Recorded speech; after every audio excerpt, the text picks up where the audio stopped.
Hi, my name is Daphne, and today I actually wanted to post a video. And I do say post because I have been recording videos since February and I have not posted them because they were not perfect. Let's just say I like that. Because I wanted to give the illusion of perfect seedling stages and germination stages, perfect gardening stages, perfect harvest stages. And if it's less than perfect, you know, I always feel a certain type of way about posting. And I need to get over that because there's never going to be a perfect moment or a perfect season, no matter how much you try for it. And we've gone through several successions of seedlings that have died horribly, whether they didn't germinate, they germinated and died, they were up to the seedling stage and died horribly, and they all died for various reasons. And every single time I will make a video displaying the success of my seedling, something inevitably would happen. It was almost like I was cursing it. And so I'm like, I'm not going to post the video till I get it right. And what you see behind me is a wide assortment of seedlings in various stages of growth. And they, for the most part, are healthy.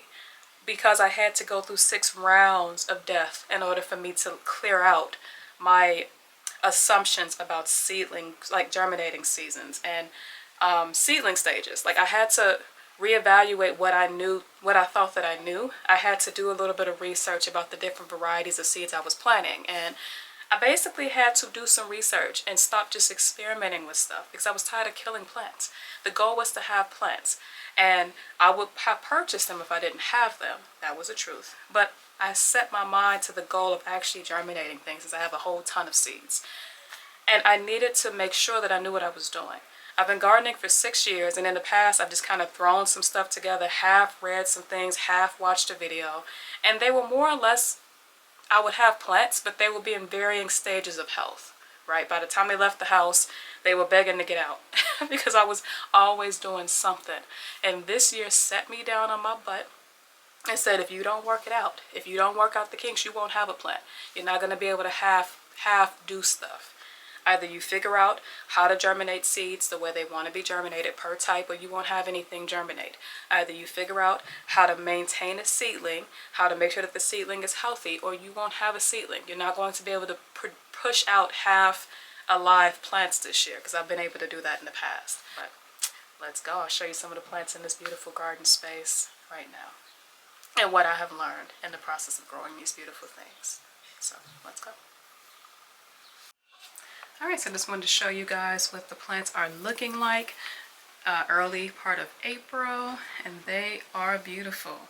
For them to be the 5th row of plants that I germinated and was thinking about giving up, I wouldn't have had none of this. So just be mindful that keep going. You know, they might not be as big as other people's at the same stage that they're in, but you will have plants, and that's what's important. Look at all of these beauties.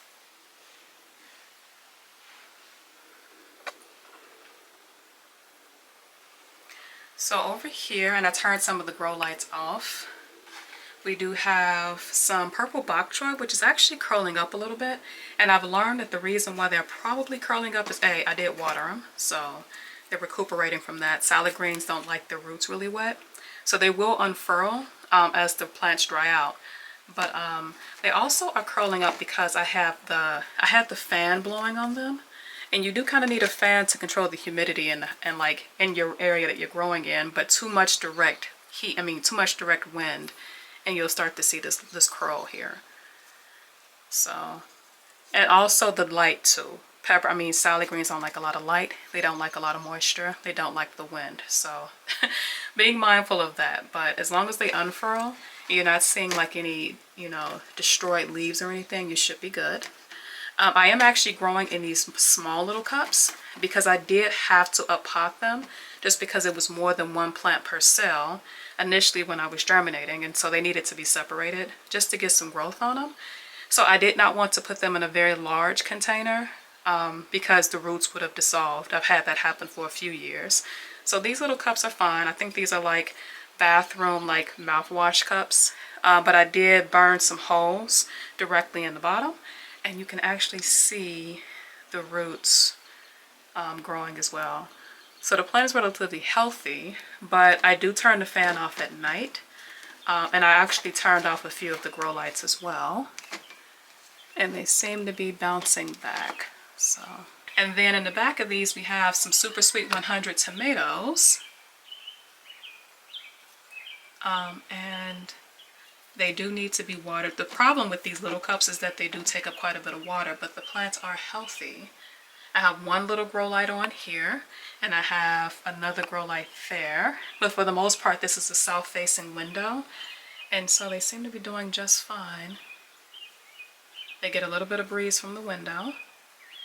And these are probably the healthiest plants I've had for years.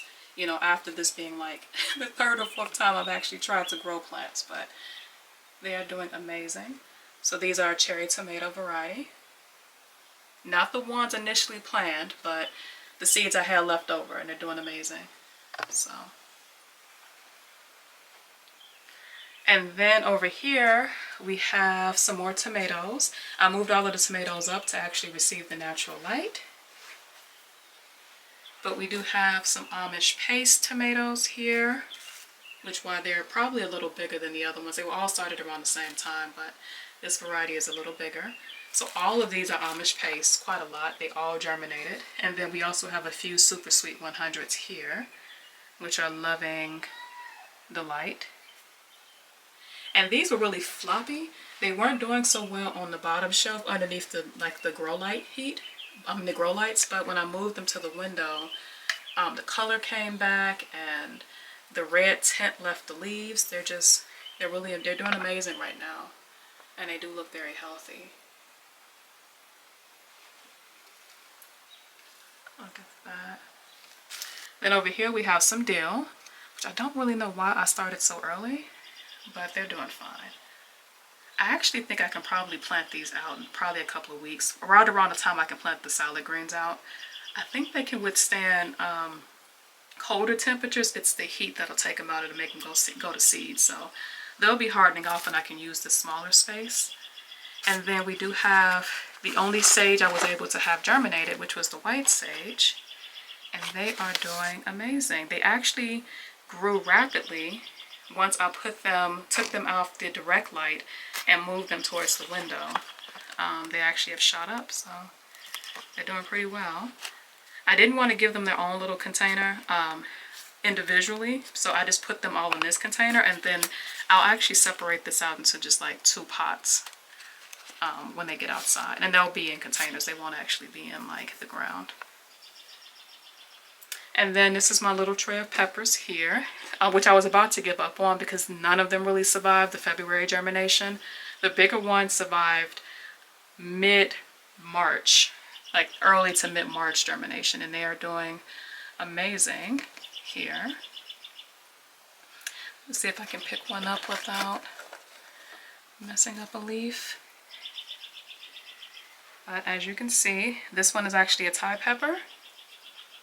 And it does have a bunch of roots. There's some holes drilled at the bottom of this one.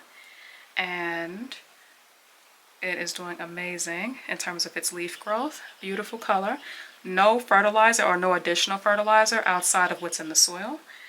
And that's it really. I do monitor the water levels on these plants specifically because peppers do not like their roots wet. So I will let these containers completely dry out before I give them any water. And I also will be pinching the top of this just to have it bush out a little bit. Now I haven't gotten the bigger ones yet. Let's see if I can put this back without damaging. I have pinched off a few of these, and they actually have some nodules coming in. Some little leaves here. You can actually see it. See if I can get you guys to see this one here. There's some little leaves growing in there. So they're bushing out a little bit when you pinch them. I don't want to do it when they're this tiny, but when they're a little bigger, you just want to pinch the tops off and then they'll bush out a little bit. So this is my one row of peppers. We have some Anaheim peppers, which germinated very well, but the seeds were relatively new. We have a bunch of cayenne peppers and Thai peppers, so all hot peppers. So Anaheim, cayenne, and Thai peppers, and I'll be using that for just powder. I'll be powdering them and dehydrating them and making soups in the winter.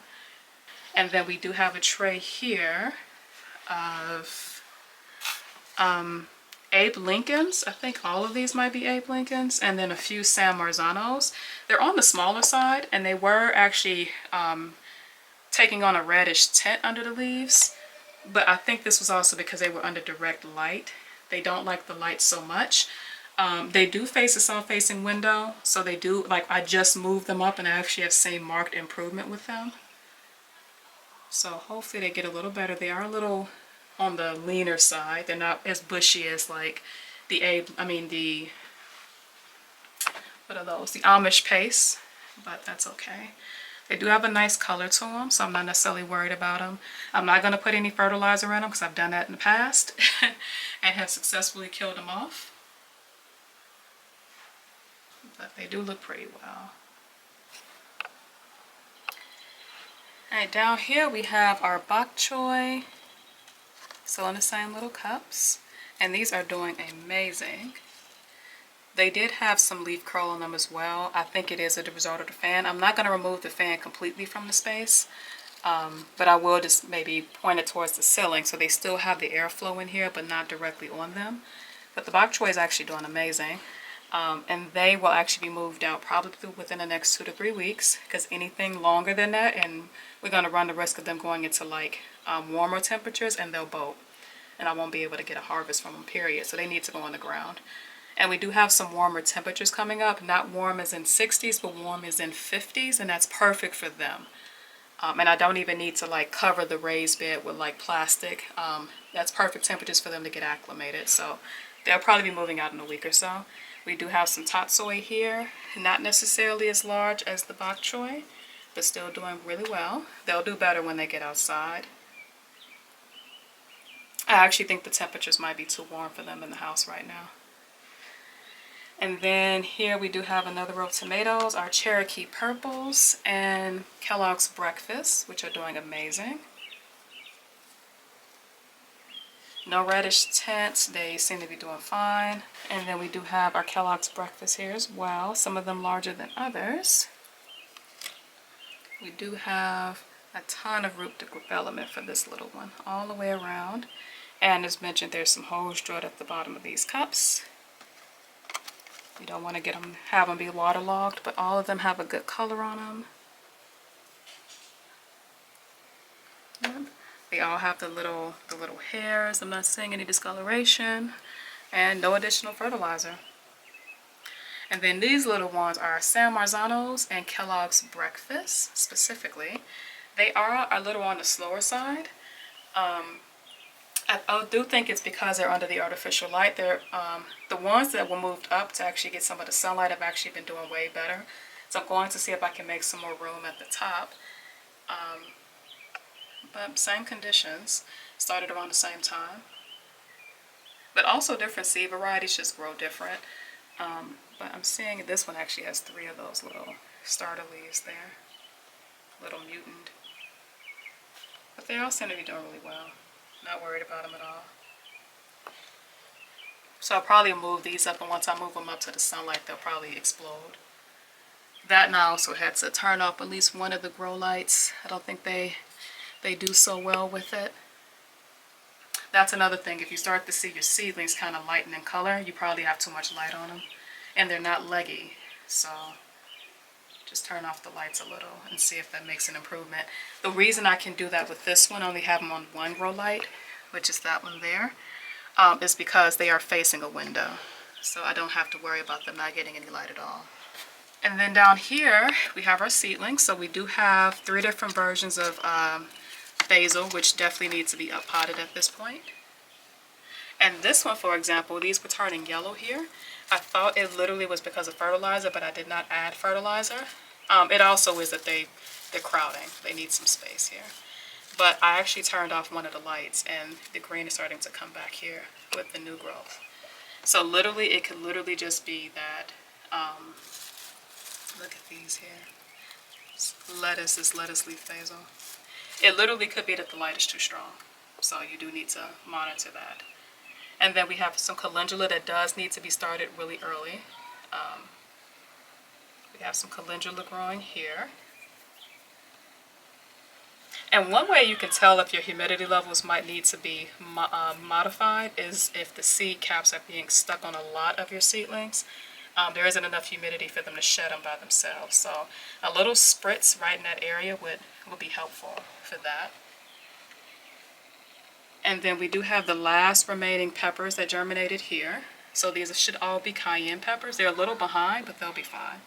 So these, I'm waiting until they get their second set of leaves, or their first set of true leaves, before I actually pot them. But I might wait until they get their second set, because they're fine in this container. And this is the surviving eggplant. And I've learned about eggplant is that I do need to actually start eggplant in February. So I did modify my germinating my germinating table to include eggplants when I also start the peppers, because they are very slow to germinate if they germinate at all. These two rows, or this row here, was eggplant and only one came up. Same conditions as the peppers. So eggplants is one of those plants you might want to start in February. And you might only get a 50% germination rate even with fresh seeds. So just a note with that. But let me know if you've had any different experiences. I just have not had any success with eggplant. I think that might actually be a plant I would need to purchase this year, because I don't know if that one's going to make it. Eggplants just attract pests. So I don't think I've given this plant enough time to be able to fight that off. These here are leggy because I didn't have enough light on them. This row actually had the tomatoes down here, and I needed to actually cut the lights off. But when they're seedlings, they need a bunch of light. So they're a little leggy. But these are cabbage, and 2 rows of cabbage, 2 rows of collards, and then some marigolds. And yeah, they're definitely a little leggy, but they'll be fine. So starting those a little early, and then they'll be moved out around June. And I'm actually going to keep them in their seed pods until they at least get a couple of rows, at least a row or 2 of true leaves, and then at that point we'll pot them into some very small containers. And then over here we have the rest of our salad greens. So we do have some of the smallest purple bok choy here. We have some tiny little seedlings that probably should not have been uppotted, but they needed to come out of where they were because I needed the germinating station. So this is a mystery plant. I'm not exactly sure what it is.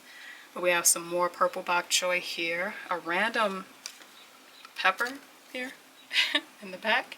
And then all of this is, this middle row here is May Queen lettuce, which is doing phenomenal. And we have a little bit of that wind blow here and here, but it'll be fine. And then we have some Paris Island lettuce here. And they're doing very well. Still a little flimsy, but they're doing fine. And as mentioned, this process hasn't been perfect. Different plants are in varying stages. You know, like some are better than others. I do have, as mentioned, some of these tomatoes here. Have excellent root growth. I don't know if you can see that here. Like if I can show you. The roots are amazing there. Always make sure you have your holes at the bottom of your cup. But like the plant here, it's a little pale, and then there's underneath the leaves it's a little yellow. Little red. Not enough for me to be wholly concerned, enough for me to do anything extra, but I'm just kind of sitting back and watching it and modifying the situation. So I did turn off one of the grow lights here, well, 2 of the grow lights. I did kind of limit the amount of water I put in this tray, just trying to see if maybe the wind might be a factor or the lights might be a factor. They also got moved up, so they are still recuperating from being under direct light as they were down here. Which is now what's affecting the salad greens. So I had to turn a few of these lights off because they're powerful, they're very strong. But I'm just watching the situation for right now just to see if they will recuperate. And I am noticing to some degree that these initial leaves are actually starting to yellow, and so they might not actually be feeding the plant anymore. So it might actually be time for us to add a little bit of fertilizer to the water, but I'm not going to up-pot this yet until I see a full wrap around the roots, and then at that point I'll up-pot. Now this is a new practice for me.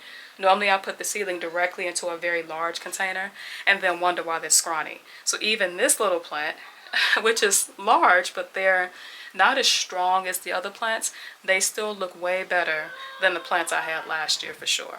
And they're only about maybe 3 weeks old, or only about 3 weeks germinated. So that's pretty good size for just a 3-week-old plant. right? But we do have, yeah, I'm in varying stages. The peppers are doing amazing. They are on the smaller side. I would like for them to be bigger, just so that I'll have a longer growing season with peppers. That's primarily the reason why you want them bigger, is so that like you'll actually get a harvest before the frost comes. This little tiny thing is a maybe, right? But it's trying and it's healthy, and it definitely does have some roots. I don't know if you can see it down there, but they definitely do have roots coming in, so they're healthy. And I won't actually be fertilizing anything now, just to, because I mean watering anything now, just because I said peppers like their roots dry. But look at the roots on that, all the way around their roots. And very healthy plant. And they're actually growing in some leaves here. So yeah, very healthy plant. Very happy about that. Let's see if I can put this back without. Yeah, so my advice to you guys is it doesn't matter how many times you have to start over and just observe and leave them alone. You know, and you'll at least have some plants. And the benefit is that the end goal is to have plants. So if I literally just cannot germinate some things, if I literally cannot keep some things alive, I can always go purchase it. And I would hate that because the price of everything is going up. But I kept going, and there's less things I have to purchase now. I do need to purchase some sage. I would like to purchase some rosemary. I've learned from last year that those are container plants for me. I cannot put them directly in the ground. For some reason, they die a slow, horrible death. But if I put them in a container and let them be, I'll get a huge, bushy, beautiful plant that I can harvest. And then I'll have everything I need for Thanksgiving meals. So I will have to purchase rosemary. I'm okay with that because trying to germinate those seeds are horrible. Trying to germinate spinach, I can't do it. Trying to germinate sage, I can't do it. There's some plants that take a lot out of me to germinate, and I'm not going through it. So I can germinate these, and I can keep them alive. And we're going to hope that I can keep them alive all the way until I move them outside. And that's a whole nother process, right? Trying to keep them things alive during the hardening off stage, making sure you pick the right week to harden off these things, like that's a whole nother process. But in any case, I hope your germinating seasons are going well, and even if they have not been, because mine was not going so well, I just want to motivate you to continue. Even if you have to start over again, start over again. It's not too late for that. Peppers, you may want to purchase them, depending on where you live. But for me in Zone 6B, I couldn't start peppers over again. But yeah, just continue. Like tomatoes, start them over if you need to. You know, like salad greens, you can always grow them. So continue to grow, continue to germinate. Don't give up, because if you give up, you won't have anything. But if you keep going, you will eventually end up with something, and you'll learn a few lessons along the way, which I hope passed on to you guys. So in any case, thank you guys so much for watching, and you have a great and wonderful day. Peace.